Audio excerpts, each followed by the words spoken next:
Ако сте стремежлив, а пък искате да отидете да заговорите някой, който ви интригува, някой, който, нали, така, от който ви омекват колената, нали, или просто имате предстояща среща с непознат човек или непознати група хора и сигурно ви минава тази мисъл от ами ако не съм достатъчно добър, или ами ако се проваля, или някой даже може да има по-крайната версия от сорта хич даже и не се захваща и защото ще си изложиш.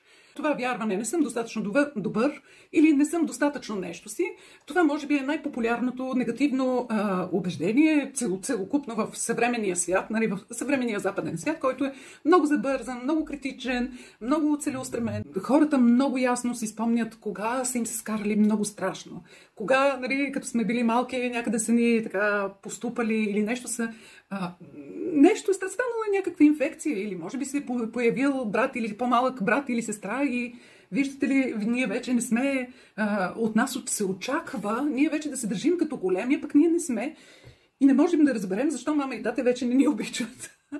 Само да поясня, че аз съм второ дете, но съм работила с достатъчно първи деца, за които появата на второто дете е голям шок.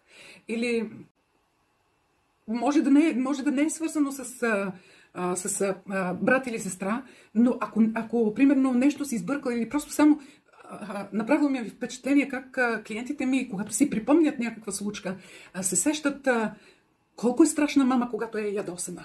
И как в никакъв случай не трябва да ядосаш. И само ако наближи ядосването, просто трябва да си най-кроткия, най-добрички, изобщо да не я предизвикваш. Или като помнят за червеното лице на татко от нещо, нали, примерно не мога да реша задачата от домашното по математика. За ето такива неща. И в резултат на подобни случки, ние оставаме с впечатлението, че нещо на нас не ни е наред. Когато ние отидем мислено, повторно посетим една такава случка и не разполагаме с този успокоителен ефект, който те с потупването има, ние не можем да въздействаме на нашето минало аз или на тази част от съзнанието, която се откъснала с цел да ни предпази. И в резултат на това, само с медитация, само с мисълта за това как го правим, как разговаряме, няма да се получи същия ефект. Пак е добре, нали? Може да работи за начало. Но много по-добре, ако това нещо го направите с потупване. Променяйки тези базови убеждения вътре в нас, ние можем да пренастроим фактически самата случка там, където не сме се чувствали добре, там, където някой ни се е карал, викал, било е много страшно, потупвайки на оплашеното дете, потупвайки на смачканото дете, разстроеното.